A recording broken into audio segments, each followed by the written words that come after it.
Just like gone on YouTube, to give your brain some new food.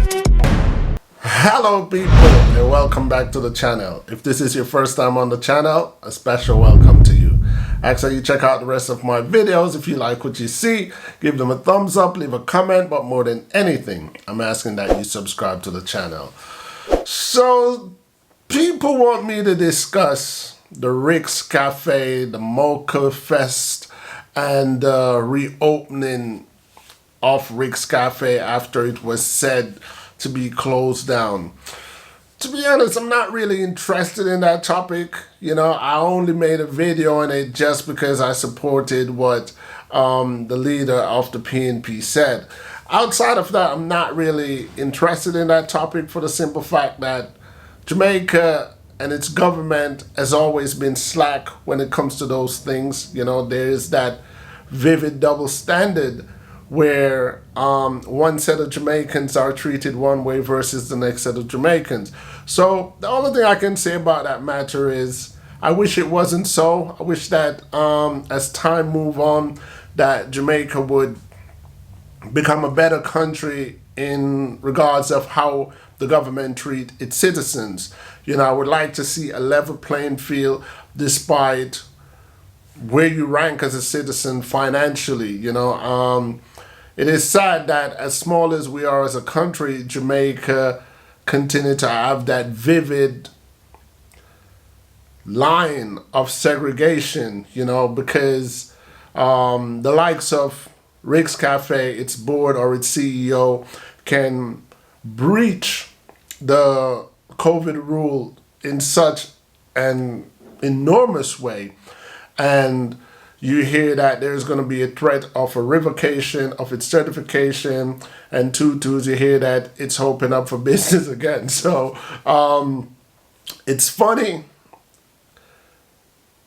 because it's a joke, in my opinion. While when you look at the inner city people who have their little shindig, their little dance, their little party, or opening of a bar, they are gone to jail, they have a police record. There was Being a Man who was fined. There was Bad Boy Trevor who was fined. These people had to pay a consequence. And from the outside looking in, it seemed as if people to the heights of Rick's Cafe, it's just a handshake and, you know, it's foolishness. I don't have anything personally against... I don't even know who owns Rick's Cafe. You know, I've been to Rick's Cafe once. It's a nice chill spot.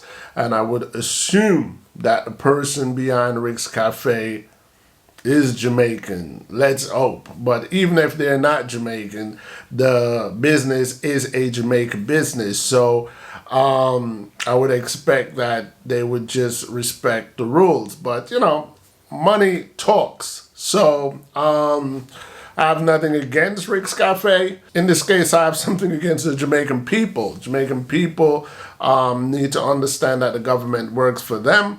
And when the government doesn't work fair and square, it's up to the Jamaican people, the employer. They are the person who employ the government. And it's up to them to stand up, petition the courts, or, you know, say something, do something about it.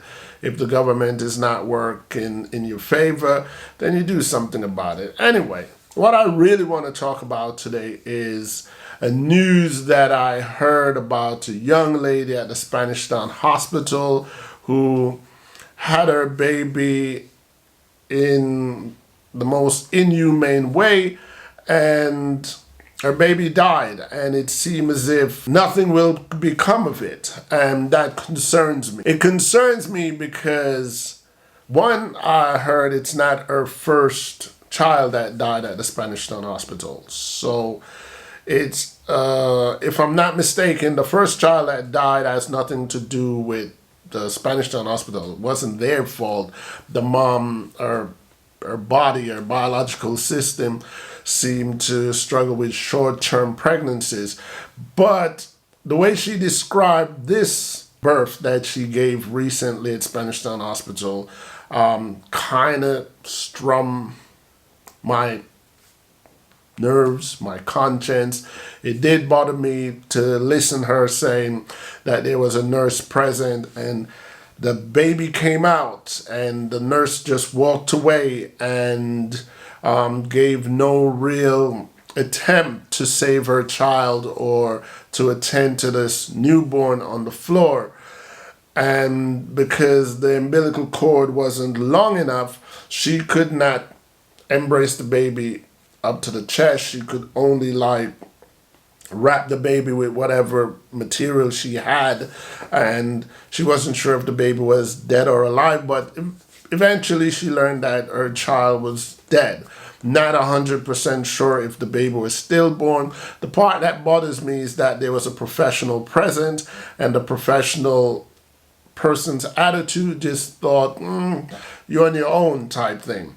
So, okay, the baby's dead. There's nothing we can do about that. So my question, or what came to my thought, was, so what now?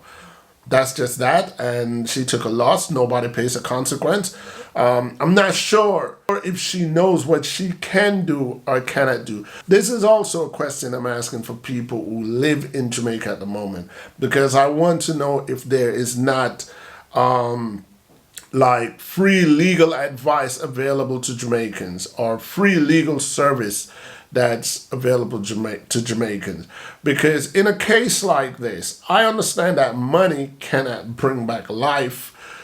The baby is already gone. But if a lawsuit is pursued and Spanish Town Hospital ultimately has to pay some consequences for their action, I believe that this will deter further neglect in the future.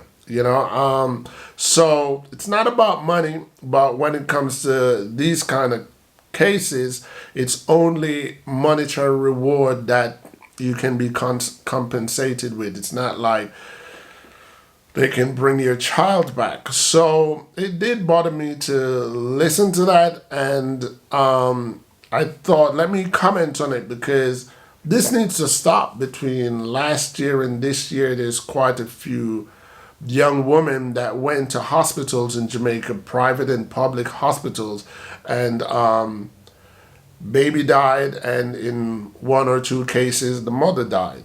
So if this is actually falling in deaf ears where the Jamaican government is concerned, I'm just saying, like, okay, so what about the people? Are the people not educated enough? Are the people not of the awareness that they can do something about it?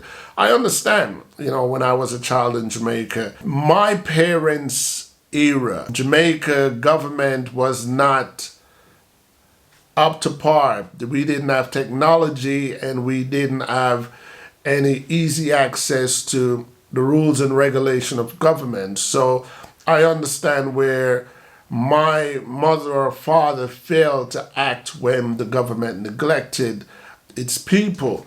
But now that I'm an adult, and now that we're living in a different times, and information is accessible, and the people of Jamaica has more power, it would be good to see them exercise such power. I don't really have much of a solution, because I am recommending what mothers in that situation, or patients overall in that situation, could do. But at the same time, I'm asking questions, because as much as I'm a legal professional, I'm not in Jamaica, so I don't know what's going on. I don't know if the average citizen has legal assistance in place where they can have free advice or free assistance. But not having anything against the Jamaican government, whether it was the PNP or the JLP. What I'm saying, if something like this happened, the Ministry of Health should face some consequence. If it's the Ministry of Health that backs or control the Spanish Town Hospital, then some consequences should be handed down. Some people should be getting fired, and some money should be paid out, because I can only imagine that it would be a traumatic, you can never forget the loss of a child, and especially if the experience was such horrendous experience and inhumane. The after effect, the mental scar, is not anything that money can actually repair. But if the Jamaican government have any love or any sympathy for its citizens' pain and suffering, these are times that the government, like Andrew Holness, or what's his name, Christopher, the Minister of Health, Christopher Tufton, these are times that patients, the mother, should not accept any apology. These are times that Tufton and Holness should make it known that the mom will be compensated in some ways or another. I heard that she's turned down an invitation to the Spanish Town Hospital where counseling is concerned. Part of me can't blame her. I can only imagine how upset she is at present. So maybe the Spanish Town Hospital need to give her some space, and maybe counselor can approach her at her residence and let her know why it is necessary for her to have counseling. However, that's pretty much all I have to say about the matter. It's a very gloomy topic, but even the gloomy ones I have to cover every now and then, people. So I'm not even gonna drag this one out, you know. So before I go, let me big up some people. Big up yourself to the maximum. First and foremost, I want to big up Marva Roberts. Marva, big up yourself. Seal Mud Flavor, big up yourself. Supreme TV, big up yourself. Long time. Lorraine Codrington. Lorraine, thank you for your long-standing commitment and your forever support on the channel. And last but not least, I want to big up Evelyn D. Big up yourself to the maximum. Okay, people, that's pretty much it for today. Let me know what you think about this video, the two topics that I've touched. And as you know, on this channel, I appreciate thumbs up and thumbs down, agreement and disagreement, because at the end of the day, people, each one teach one. You've reached the end of my video, and that in itself is a support that I truly appreciate. Other ways that you can support this channel is by giving this video a thumbs up. But the most important way to support my channel is to hit that subscribe button so you do not miss out on any of my future uploads. The third way to support this channel is to go to my Teespring account and purchase in any of my merch. And the fourth way that you can support this channel is joining me on Patreon to give me a contribution to help me to do what I do here on YouTube. Once again, I want to thank all of you guys for checking out my video and ask that you continue to join me, ENT Sabas, here on YouTube to see where my journey takes me. Until next time, peace.